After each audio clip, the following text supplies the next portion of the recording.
Hey everybody, welcome back to On Stage, Off Stage. I'm your host, George Sapio, and this is episode number 153, May of 2022. Katie Hartman is many things. She's a theater maker, which includes, playwriting, acting, singing, being a musician, and a producer.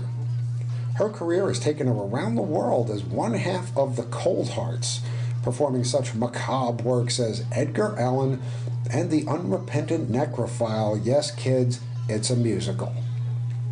She's with us today as the producer of the No Theaters 2022 Cincinnati Fringe, a glorious two-week festival featuring new and exciting acts both local and from places far and wide. I'm going to get this started because, I used to run a Fringe myself.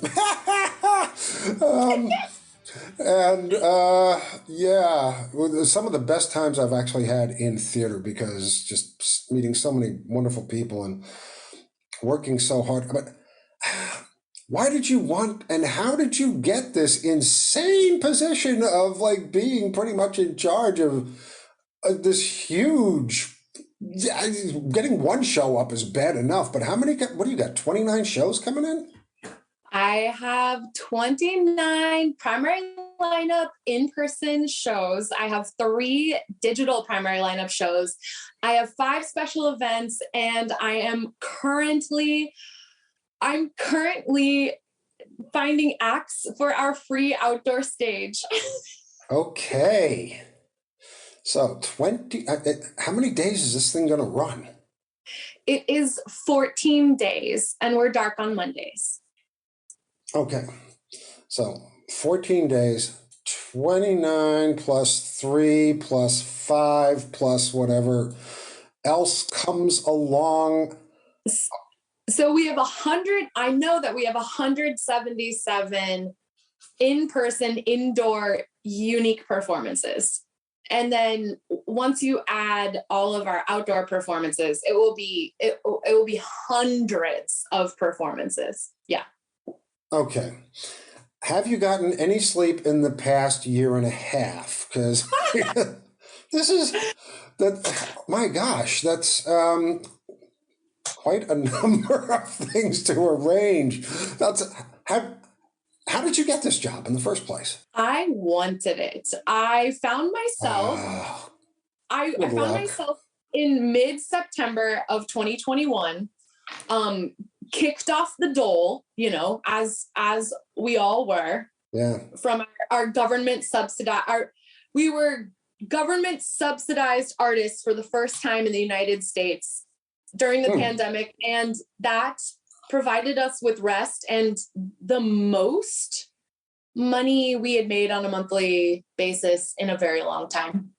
I think ever, maybe. Yeah, okay. Ever. Yeah. And I have a history of producing theater tours for our company, as I have been doing with Nick for the past, since 2013. Yeah.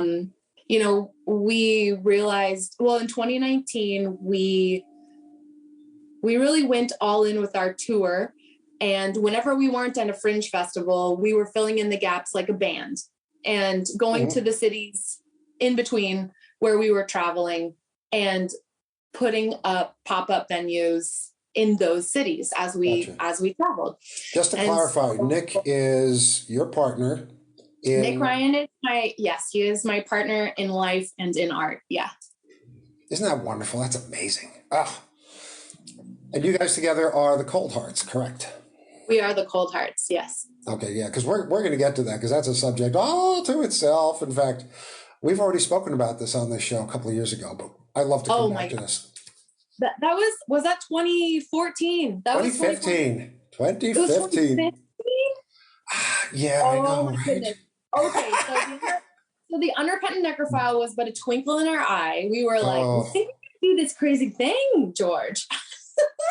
I so wish I had seen that show because it sounds so much like it's right up my alley. And I'd already seen you guys doing Edgar Allan, which I saw twice, which was not enough.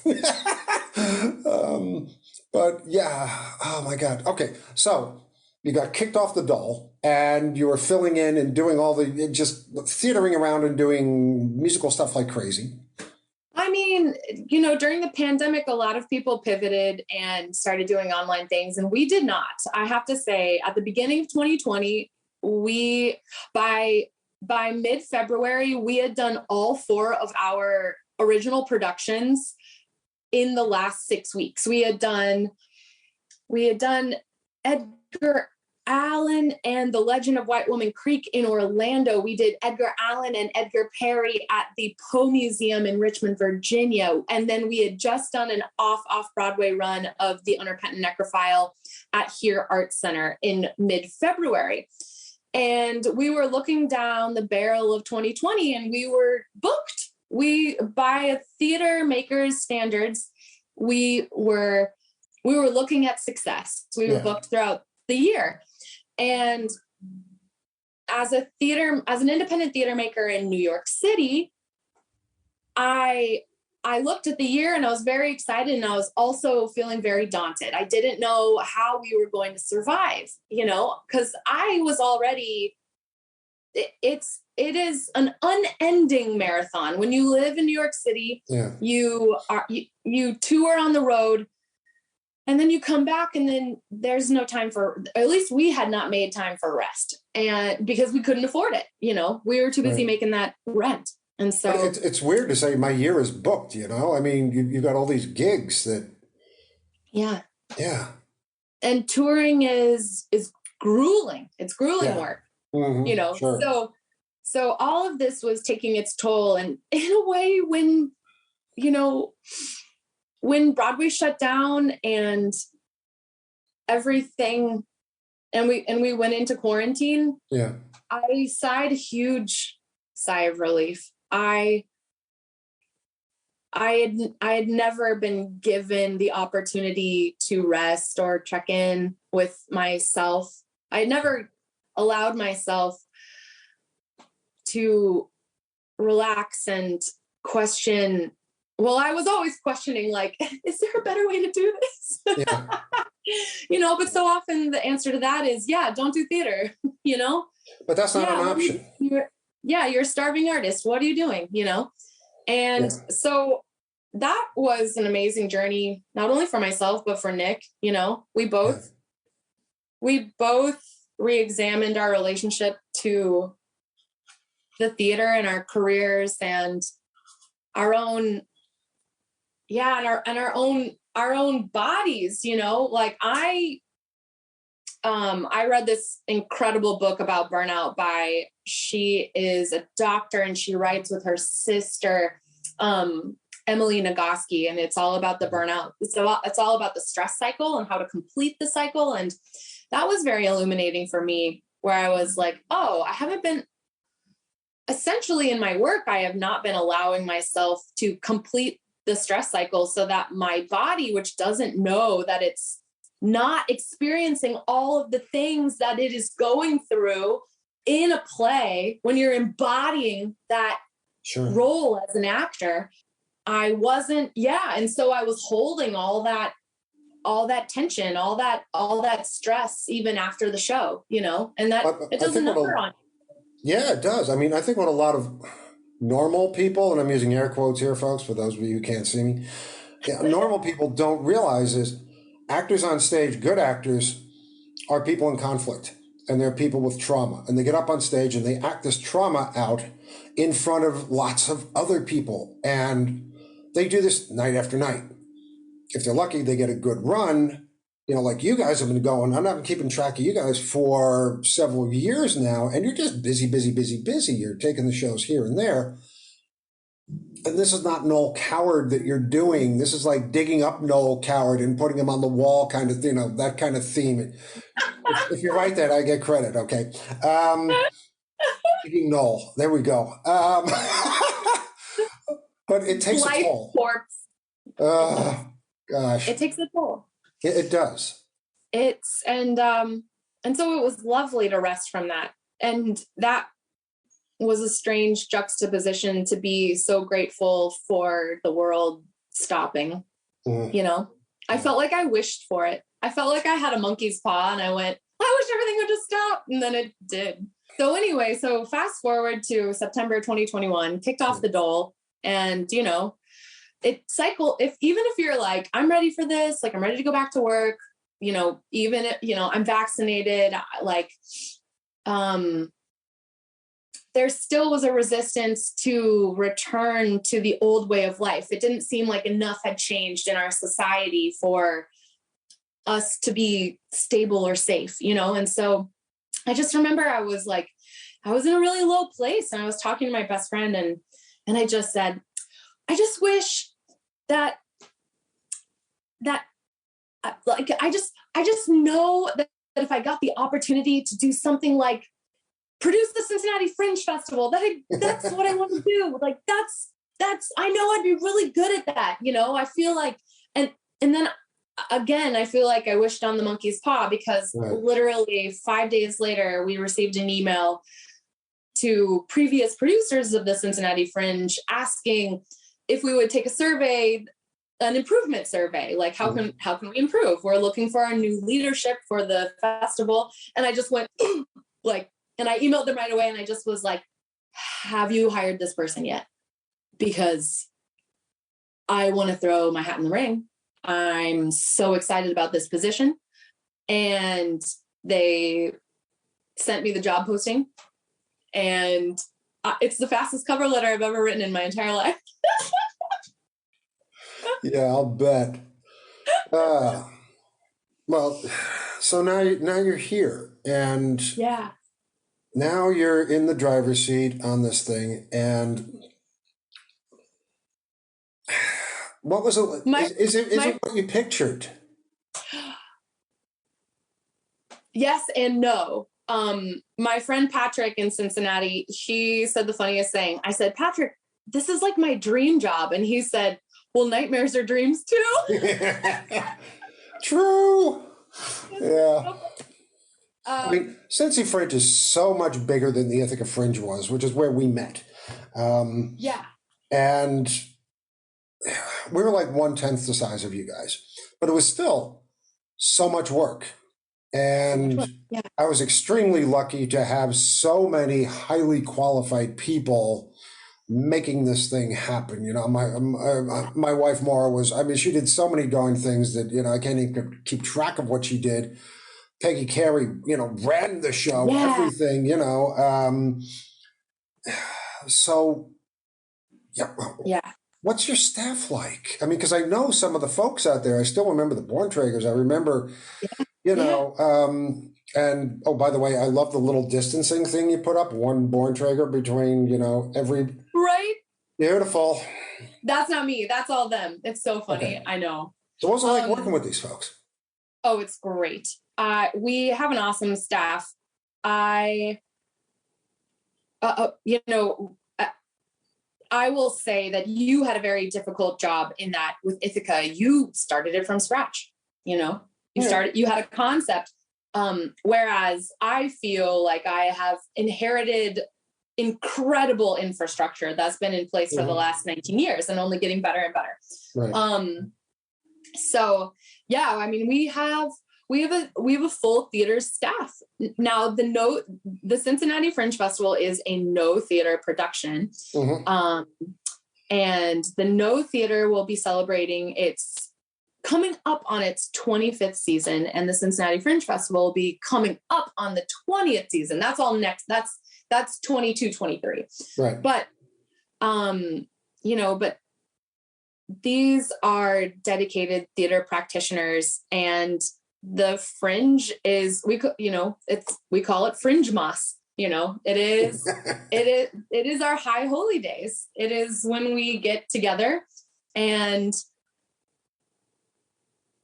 connect, and it really is something spiritual. I think that's what I find so wonderful about the community is that it is a community that is driven by something more than capitalism.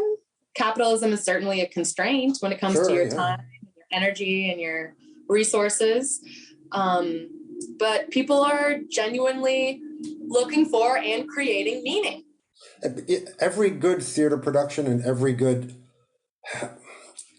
arrangement of theater, okay, turns into a family. Yeah. And like you said, it's so much more than capitalism, even though we are completely dependent upon the kindness of strangers, all right? But once we get together and we start working and we start making things happen and we start solving problems, that to me is where I want to go after I die. It's just like, in production and rehearsal room heaven for the rest of it, because it's so beautiful. Yeah. Yeah. I was in Cincinnati this week for our first big event on Monday, and it felt like the trial run. And what your listeners should know is that I don't live in Cincinnati. I live in upstate New York. I live in Troy, just outside of Albany. And we've only lived here for a little over a year, but that's coming from 11 years of living in Brooklyn. And we had toured to Cincinnati many times, but I'm doing this job remotely. And so my team is there on the ground in Cincinnati, making things happen. You're doing this from Troy? Correct. Wow. Okay. So I flew down last weekend for a long weekend to go put up posters all around Cincinnati and produce this event on Monday night. And it went great. But it was like our trial run, of like, okay, now let's do this times 14, So, and yeah, it was so satisfying to be able to be in the room with everybody. So much of this job is emails and text-based communication. And for a theater maker, or at least, I don't know, for a vanguard millennial like me, whenever I get the chance to talk to somebody, whether it's Zoom or a phone call or, live and in person, it's just so gratifying. Yeah. So being in an outdoor space with everybody that came to our first big event was just awesome, Nice. It's a good way to get things started, and it gives you so much confidence that this is going to be successful as heck. So and I think it really solidified for me I think it's my post quarantine. We're not out of the pandemic yet. It's my post quarantine philosophy is that unless it is bringing me joy and bringing others joy, then I am not interested in, I don't know. I've been a part of processes, possibly by my own doing where it was very stressful. And at the end of the day, it has to be about joy, Yes. Agreed. And I can be anxious about only so much, but really I think anybody who was there on Monday would probably be like, oh, well, that evening probably aired on the side of loosey-goosey, but at the end of the day, I just want people who are emerging from pandemic isolation, I want them to realize that making connection with each other can be low stakes. People can come as they are. Performance is only one aspect of this. And I don't want people to have to I want them to have to put, we already have to put on a physical mask in order to keep each other safe. You don't have to put on a metaphorical one, if you will. Come as you are.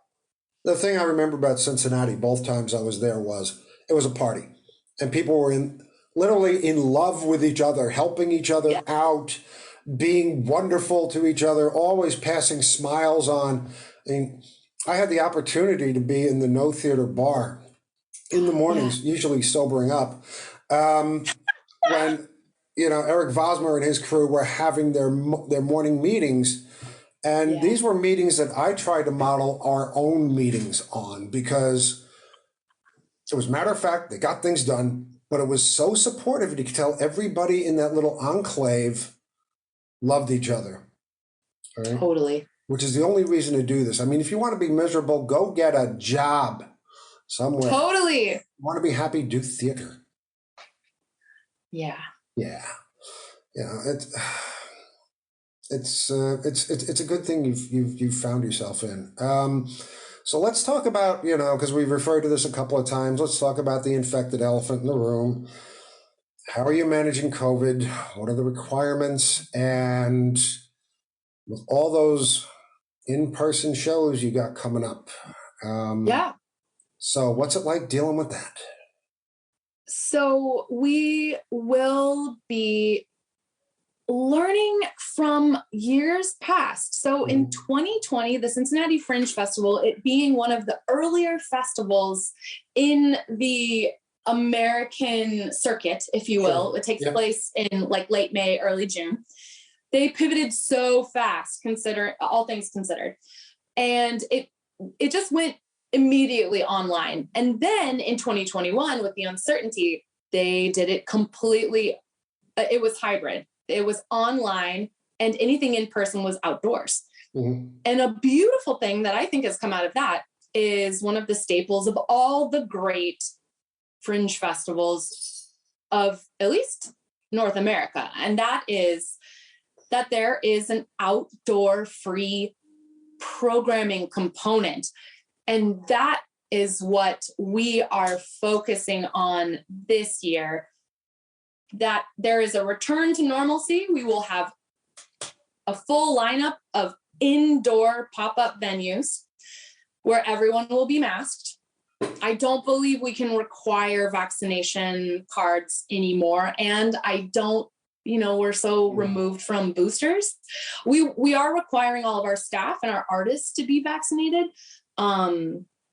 But I think legally we can't require, I don't think we can do that in Ohio. Yeah, the United States has started to relax its requirements under great amounts of pressure. And for what it's worth, I think they're making a huge mistake because this thing is not going away.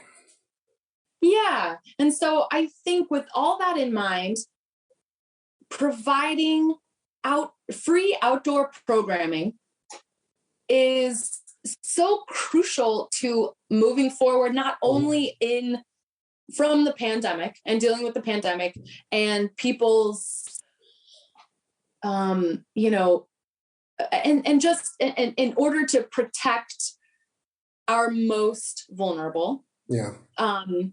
But also just making it more accessible to the neighborhood that we live in. OTR, Over the Rhine, is a historically Black neighborhood that has been rapidly gentrified, more so than any neighborhood that I have ever seen. And I lived in Crown Heights, Brooklyn and I contributed to the gentrification of Crown Heights, Brooklyn from 2010 until 2021. So it is very real to us that even as accessible financially as fringe festivals are as a whole, and our festival is, with individual tickets starting at $16 and the availability of passes that make performances even less, that there's still a huge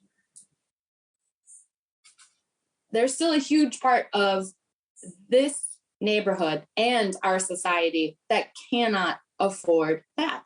And so that is why it is really important to us to be able to provide not only a space for artists to be adventurous, try something new, low stakes, low risk, on an outdoor stage, and to also be able to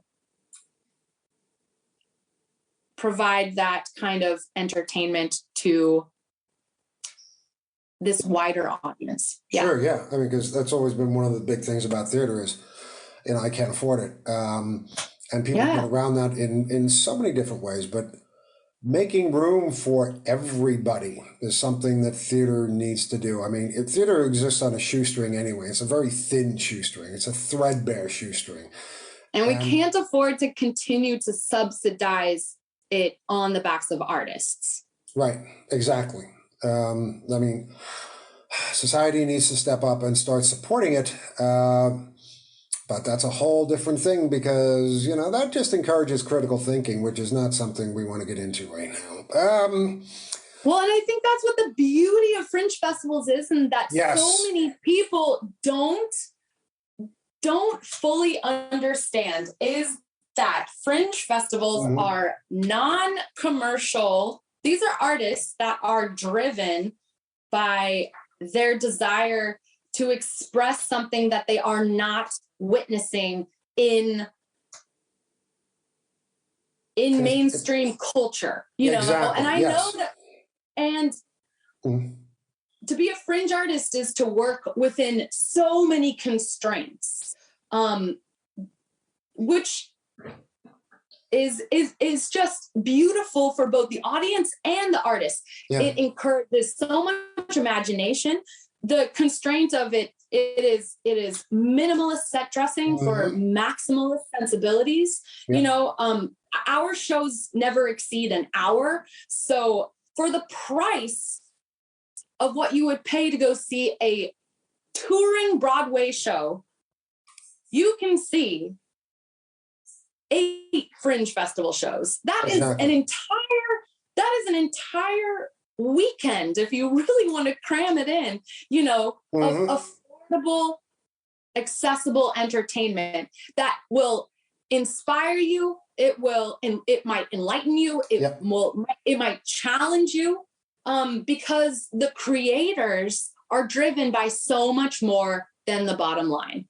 Exactly. I mean, fringe festivals are where you go to see the newest, the most experimental, the stuff that the mainstream theaters will never give a chance to because it doesn't fit their spreadsheet requirements for putting butts in seats every single night, which is what they survive on. It might put off a donor. It might, like that. And that is what is so beautiful about fringe festivals is that I think it is the most small d democratic institution within within a huge arts scene. How did you select your acts? Let me ask you that. Great question. I know. We have so Cincinnati Fringe is a curated festival, and this year we had a jury of 40 individuals. They are all performing arts professionals. And this year they came not just from Cincinnati, but all over North America. I was so happy to be able to extend it to my network. Through a major social media conglomerate, I put out the call and said, hey, my fringe festival performers and adjacent friends, will you help us select this year's roster? And our lineup is reflective of our jury, which was more than 50% female. We had trans and non-binary adjudicators, and about a quarter of our jury identified as BIPOC. And our festival reflects those numbers. Good. Yeah. The important thing is to have an across the spectrum representation, because that's what theater does. It reflects life. Yes. And that's the beauty. A lot of people, Cincinnati is a great fringe festival because it is adjudicated. We are smaller. We are a 2-week-long festival where you can, if you're very dedicated, go see everything. Sure. Yep. And the bigger festivals, we don't aspire to be a bigger festival. We are a festival of new work. You are never going to see work repeated at our festival. Yeah. Good. So just moving slightly away from this particular subject, we're going to move to a similar subject. This is not the first festival that you've been involved in the creation of, is it? I seem to remember reading something about a Twin Cities Horror Festival, which Yeah. I wish I lived in Minneapolis because I love that stuff. What was that all about? Well, you should come to Minneapolis this year for the Twin Cities Horror Festival, because we're actually, the Coldharts was born of the Twin Cities Horror Festival pretty much at the same time. A group of our friends that we went to college with at the University of Minnesota, we were all in the general theater studies, which was heavily concentrated on creating your own work, on ensemble devised. And so there was a group of us that all got to know each other doing improv comedy at a basically, like, not in a class. What is that called? At an after hours, it was like a club. We were an improv club. And so, and then we formed and then we formed a group, and we performed at an improvised courtroom of God was the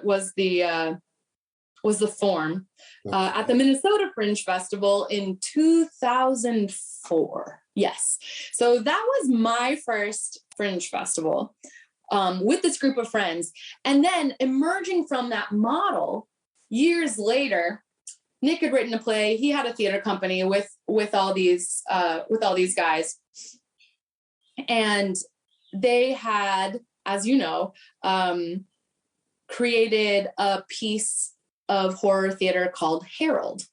And I'm very familiar with that play. I know you are. And so from this desire to be able to rent a theater and produce Harold around Halloween, that is hugely out of the budget of so many independent theater makers. And so naturally, the best way to go about doing this is to team up with other independent theater makers. Mm-hmm. And from that, we followed a Fringe Festival model. And I believe in that first year, perhaps it was 6 or 7 original horror pieces from local. I guess we were the only out of town artists for the first Twin Cities Horror Festival. And that was back in 2012. And so this year, it is a brand new batch of producers. It has been handed over to the next generation that is passionate about the Twin Cities Horror Festival. And the festival is now in its 11th year. That's amazing. Wonderful. Yeah. Isn't that great? Yeah. God, I wish I was there for that one. Okay. Last subject, and I want to go back to the Coldharts. You said you guys were busy, and then the pandemic hit, and then you had this enforced rest, which was probably a good thing because you can only do this kind of touring in what hotel, what city are we in, what show are we doing kind of thing for so long before, burnout hits. Yeah. You guys got anything coming up? We do. We are so excited. We are returning to the Fringe Festival circuit, actually at the first Fringe Festival that we ever did in 2013, and that's Kansas City, my hometown. They are under new leadership. Cheryl Kimmey founded the Kansas City Fringe Festival a number of years ago and has recently given it over to Audrey Crabtree. And Audrey Crabtree, if you don't know, is a clown extraordinaire, originally from Kansas City, Missouri. She spent something like 18 years in Brooklyn. She founded the New York Clown Festival at the Brick Theater in Brooklyn. And she's worked for everybody, Cirque du Soleil, Clowns Without Borders, I believe. Mm-hmm. And now she, after spending the last couple of years in St. Louis creating work, with her company 10 Directions, she has taken over the helm of the Kansas City Fringe Festival, and it is gonna be killer. Great. What show are you guys doing? So we are bringing Edgar Allan, and we and let's see, and we just got our schedule last night. We will be at the Center for Spiritual Living. Really? It is a non-denominational center I've found in Kansas City, with that where the emphasis is on God is an embodiment of love. Okay. And I being from Kansas City, I love that idea of God being love, as a spiritual person, but a non-religious person, I can get behind that for sure. Yeah. That's a good one to get behind. So that'll be fun getting back on stage. Yeah. We will be back. We'll be there for 5 performances from July 22nd to July 30th. Yes. Nice. And then Nick has been at work on a solo show. And that will be under, I believe, the Coldharts banner at the Minnesota Fringe. And that is called Silver Hammer. And it is a personal account of mass psychosis. So I'm very excited. I'm very excited to see that. That will also premiere, but not under the Coldharts banner at the Cincinnati Fringe Festival as a special event. So, and then, yeah. And then we are super excited. It is only through the generosity of an angel donor who gave us a significant amount of money last year out of the blue and said, I want to give you this money and I want you to finish your trilogy of Edgar Allan. And we said, oh my God, well, wow, nothing is stopping us. Yeah. And so we're actually so excited. We will be returning with Edgar Perry, the third in the triptych of the Edgar Allan Poe childhood series at Twin Cities Horror Festival 11. Beautiful. That is so cool. Yay. Thanks. Yes. We're so excited. Yeah, well, you should be. That's great. Somebody loves your work enough to fund it. Oh my goodness.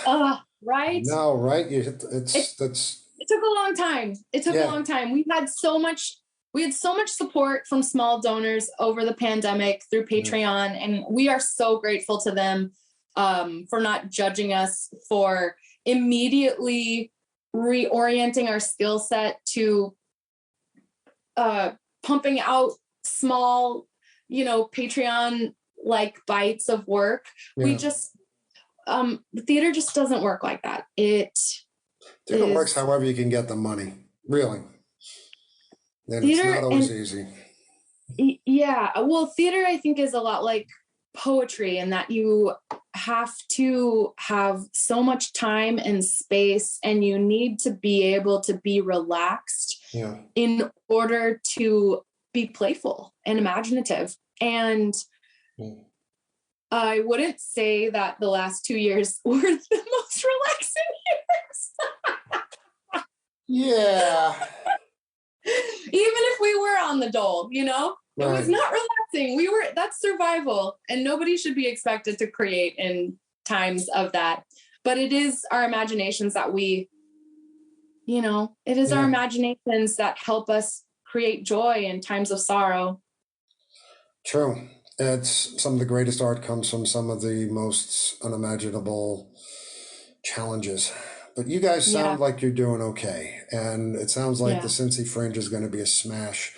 I know it's going to be a smash. With you at the helm and with that amazing crew out there. It is an amazing crew. It's going to be wonderful. Katie Hartman, this has been fantastic. Thank you so much for taking time out of your busy schedule to come and talk to us. Thank you, George. It's such a pleasure to talk with you. Good luck. Hey kids, thanks for listening to Onstage Offstage. Onstage Offstage is produced monthly, and all of our shows can be found at onstageoffstage.org and also on iTunes and Spotify. If you enjoy what we do, please recommend us to your friends. Don't forget to like us on Facebook and follow us on Twitter at OnOffStage. And if you are a theater artist with an upcoming project of interest or know of someone in the theater who'd make some seriously good chat, by all means, send us a note at info@onstageoffstage.org. I'm George Sapio. Thank you once again for listening. And please, stay safe, be careful not only for yourself, but for those with whom we all share this rock. And as always, happy theatering to all of you.